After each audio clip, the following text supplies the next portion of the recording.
جو درس قرآن ہوتا ہے جمعرات والے دن، آج غالباً ربیع الثانی شریف کی جمادی الاول شریف کی 6 تاریخ ہے 1444 ہجری اور 1 دسمبر سن 2022 اور جمعرات کی شب ہے، اور ہماری 41ویں مجلس ہے اور سورہ بقرہ شریف کا آج آخری رکوع ہے۔ اعوذ باللہ من الشیطان الرجیم، بسم اللہ الرحمن الرحیم، للہ ما فی السماوات وما فی الارض وَإِن تُبْدُوا مَا فِي أَنفُسِكُمْ أَوْ تُخْفُوهُ يُحَاسِبْكُم بِهِ اللَّهُ فَيَغْفِرُ لِمَن يَشَاءُ وَيُعَذِّبُ مَن يَشَاءُ وَاللَّهُ عَلَى كُلِّ شَيْءٍ قَدِيرٌ آمَنَ الرَّسُولُ بِمَا أُنزِلَ إِلَيْهِ مِن رَّبِّهِ وَالْمُؤْمِنُونَ كُلٌّ آمَنَ بِاللَّهِ وَمَلَائِكَتِهِ وَكُتُبِهِ وَرُسُلِهِ لَا نُفَرِّقُ بَيْنَ أَحَدٍ مِّن رُّسُلِهِ وقالوا سمعنا وأطعنا غفرانك ربنا وإليك المصير لا يكلف الله نفسا إلا وسعها لها ما كسبت وعليها ما اكتسبت ربنا لا تؤاخذنا إن نسينا وأخطأنا ربنا ولا تحمل علينا إصرا كما حملته على الذين من قبلنا ربنا ولا تحملنا ما لا طاقة لنا به واعف عنا واغفر لنا وارحمنا أنت مولانا فانصرنا على القوم الكافرين صدق اللہ العظیم وصدق رسولہ النبی الکریم الامین۔ اب دیکھیں یہ جو آخری رکوع ہے سورہ بقرہ شریف کا، آپ نے سورہ بقرہ شریف پڑھی ہے، اس کے اندر اللہ تعالیٰ نے عقائد کا، اعمال کا، اسی طریقے سے نماز، روزہ، دیت کے اعمال، قصاص، طلاق، عتاق، نکاح، یہ احکام بیان فرمائیں۔ اللہ تعالیٰ کی ذات اقدس نے ہمیں معمور حکم دیا ہے، اللہ تعالیٰ کی ذات اقدس نے ہمیں مکلف کیا ہے، ہمیں حکم دیا ہے۔ اب دیکھیں اس مقام کے اوپر اللہ تعالیٰ اس حکم کی علت بیان فرماتے ہیں کہ یہ جو احکام میں نے تمہیں دیے کیوں دیے؟ اس لیے دیے کہ زمین اور آسمان کے اندر جو کچھ ہے میں اللہ تعالیٰ اس کا مالک ہوں، اور مالک کو اختیار ہے کہ اپنی مملوک کو جو چاہے حکم دے، اپنی مملوک کے اندر جس طرح چاہے تصرف کرے۔ حضور رحمت عالم صلی اللہ تعالیٰ علیہ وآلہ وسلم کے صحابہ تھے، جب انہوں نے یہ آیت کریمہ سنی، آیت کریمہ کیا ہے؟ للہ ما فی السماوات وما فی الارض، اللہ تعالیٰ ہی کا ہے جو کچھ آسمانوں میں اور جو کچھ زمین میں ہے۔ وَإِن تُبْدُوا مَا فِي أَنفُسِكُمْ، اگر تم ظاہر کرو جو کچھ تمہارے دلوں میں ہے، او تخفوہ، یا تم اسے چھپائے رکھو، یحاسبکم بہ اللہ، اللہ تعالیٰ کی ذات مقدسہ کیا کریں گے؟ اس کا محاسبہ کریں گے، اس کا حساب تم سے لیں گے۔ فَيَغْفِرُ لِمَن يَشَاءُ وَيُعَذِّبُ مَن يَشَاءُ، پھر بخش دے گا جسے چاہے گا اور عذاب دے گا جسے چاہے گا۔ وَاللَّهُ عَلَى كُلِّ شَيْءٍ قَدِيرٌ، اور اللہ تعالیٰ ہر چیز کے اوپر قادر ہے، یعنی تمہارے حساب لینے کے اوپر اللہ تعالیٰ قادر ہے۔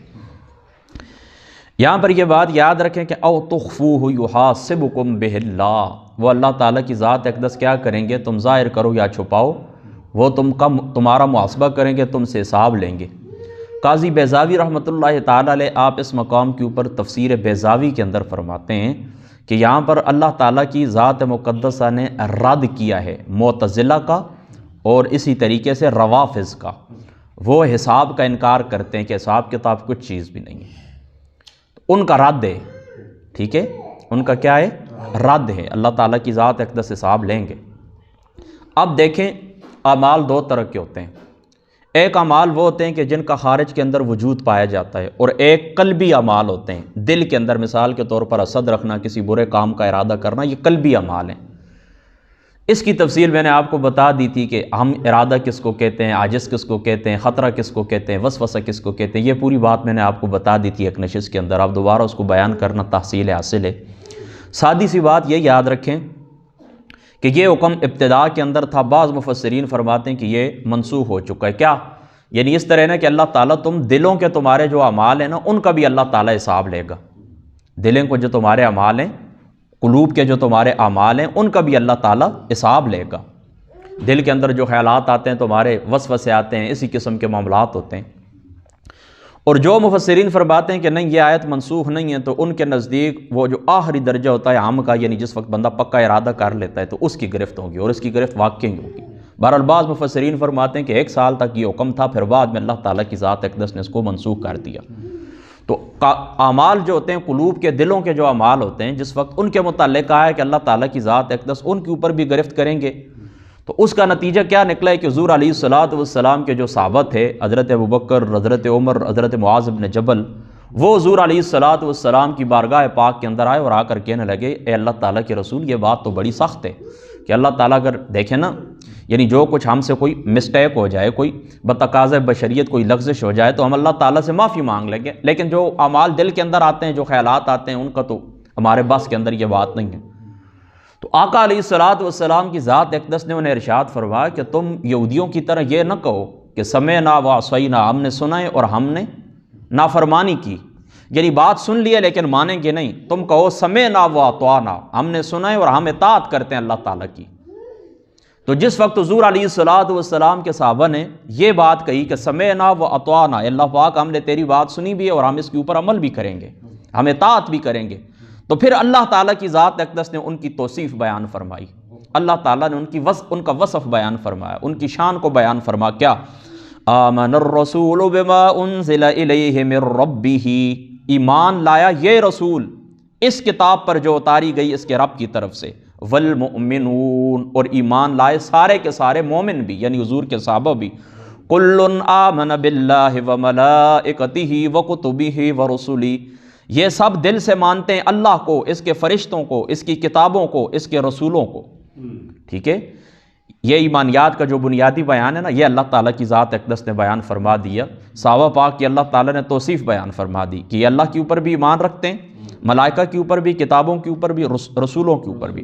لا نفرق بین احد من رسلہ، نیز یہ کہتے ہیں کہ ہم فرق نہیں کرتے کسی میں اس کے رسولوں سے، سارے رسول نفس رسالت کے اندر، نفس نبوت کے اندر برابر ہیں۔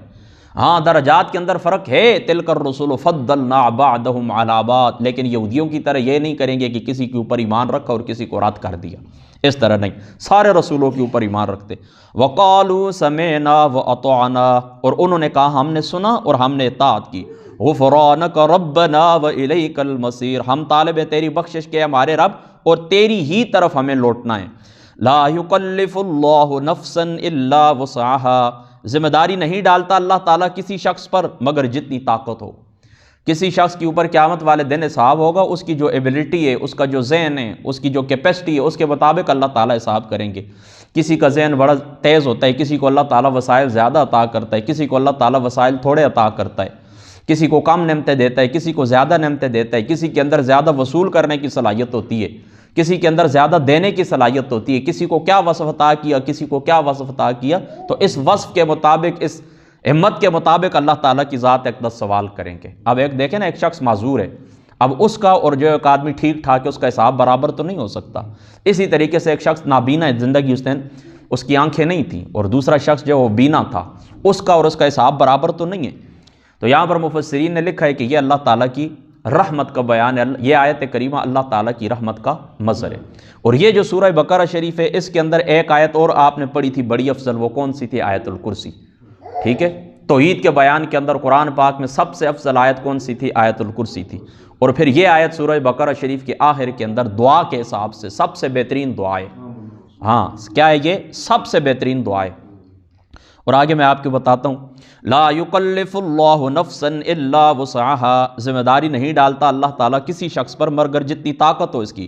لہا ما کسبت، اس کو اجر ملے گا، لہا ما کسبت، جو اس نے عمل خیر کیا، وعلیہا مکتسبت، اور اس کا وبال اس کے اوپر ہوگا جو اس نے برا عمل کیا۔ مکتسبت سے کیا مراد ہے؟ برے اعمال، اور کسبت سے کیا مراد ہے؟ اچھے اعمال۔ ربنا لا تؤاخذنا ان نسینا او اخطانا، اور اے ہمارے رب نہ پکڑ ہم کو اگر ہم بھولیں یا خطا کر بیٹھیں۔ ربنا ولا تحمل علینا اصرا کما حملتہ علی الذین من قبلنا، اے ہمارے رب نہ ڈال ہم پر باری بوجھ جیسے تو نے ڈالا ان پر جو ہم سے پہلے گزرے ہیں۔ ان کے احکام بڑے سخت ہیں نا، جو جگہ ناپاک ہو جائے اس کو کھوترنا پڑتا تھا، کاٹنا پڑتا تھا۔ اسی طریقے سے زکوٰۃ دیتے وقت وہ اس طرح کرتے تھے، اپنے مال کا چوتھائی حصہ ادا کرتے تھے، اور اسی طریقے سے ان کی بڑے گناہوں کی جو توبہ تھی وہ ایک دوسرے کو قتل کرنا تھا، ٹھیک ہے، اس طرح سخت احکام تھے، تو اس امت کے اندر وہ نہیں ہے۔ ربنا ولا تحملنا ما لا طاقت لنا بہ، اے ہمارے پروردگار نہ ڈال ہم پر وہ بوجھ جس کی اٹھانے کی ہم میں قوت نہیں۔ واعف عنا، اور درگزر فرما ہم سے۔ واغفر لنا، اور بخش دے ہم کو۔ وارحمنا، اور رحم فرما ہم پر۔ انت مولانا، تو ہی ہمارا مددگار ہے۔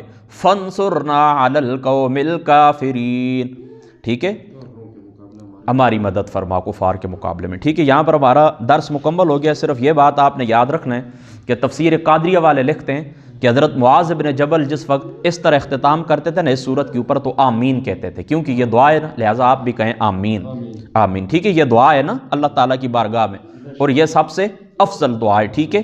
تو جب بھی یہ اس طرح اس کو پڑھا کریں، میں اس کے بس فضائل تھوڑے سے آپ کو صرف 2-3 روایتیں آپ کو سنا دیتا ہوں تاکہ ہمارا درس مکمل ہو جائے۔ یہ دیکھیں، یہ میرے سامنے جو تفسیرات افضلیہ، یہ ہمارے مسلک کے ایک عالم دین ہے پیر افضل قادری صاحب، یہ ان کی تفسیر ہے۔ یہ صرف 3 روایتیں میں آپ کو سنا دیتا ہوں تاکہ آپ کے ذہن کے اندر یہ رہے۔ حضور نبی پاک صلی اللہ تعالیٰ علیہ وآلہ وسلم آپ نے ارشاد فرمایا کہ اوتی تو خواتیم سورۃ البقرہ، سورۃ البقرہ، ہاں سورۃ البقرہ، مجھے سورہ بقرہ کی آخری آیات مبارکہ من بیت کنز من تحت العرش، عرش کے خزانے کے نیچے سے عطا کی گئی ہیں، لم یؤتہن نبی قبلی، مجھ سے پہلے یہ کسی نبی کو عطا نہیں کی گئی۔ دوسرے مقام کے اوپر فرمایا ان اللہ کتب کتابا قبل ان یخلق السماوات والارض، اللہ تعالیٰ کی ذات اقدس نے زمین و آسمان کی پیدائش سے بألف عام، ٹھیک ہے، 2000 سال پہلے، انزل منہ آیتین، 2 آیتیں اللہ تعالیٰ نے ختم بہما سورۃ البقرہ ولا یکرہ ان فی دار ثلاث لیال فیقربها شیطان۔ فرمایا اللہ تعالیٰ کی ذات اقدس نے مخلوقات کی پیدائش سے 2000 سال پہلے یہ بات لکھ دی، 2 آیتیں ایسی نازل فرمائیں کہ جن کے اوپر سورہ بقرہ کا اختتام ہوتا ہے۔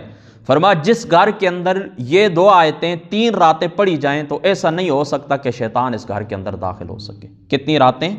3 راتیں، 3 راتیں پڑھی جائیں تو کبھی اس طرح نہیں ہو سکتا کہ شیطان اس گھر کے اندر داخل ہو۔ پھر فرمایا الآیتان من آخر سورۃ البقرہ، فرمایا سورہ بقرہ کی آخری 2 آیتیں ہیں، من قرأہما فی لیلۃ کفتاہ، فرمایا جو شخص رات میں پڑھے گا پوری رات کی شب بیداری و عبادت کی جگہ کافی ہوں گی۔ یعنی مثال کے طور پر آپ پوری رات اٹھ کر عبادت نہیں کر سکتے، سورہ بقرہ شریف کی آخری 2 آیتیں آپ تلاوت کر لیں، پوری رات کفایت کرے گی۔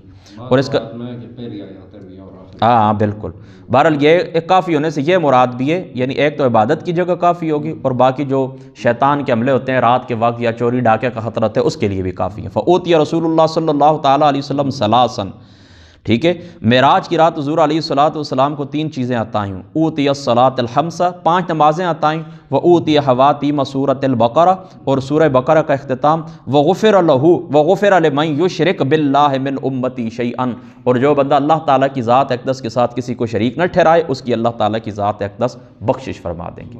بس یہ 3 آیات بینات سورہ بقرہ شریف کی جو اختتامی رکوع ہے یا اختتامی 3 آیات بینات ہیں، ان کے متعلق آپ نے یہ فضائل یاد رکھنے اور کوشش کریں کہ رات کو سونے سے پہلے ان کو پڑھ لیا کریں۔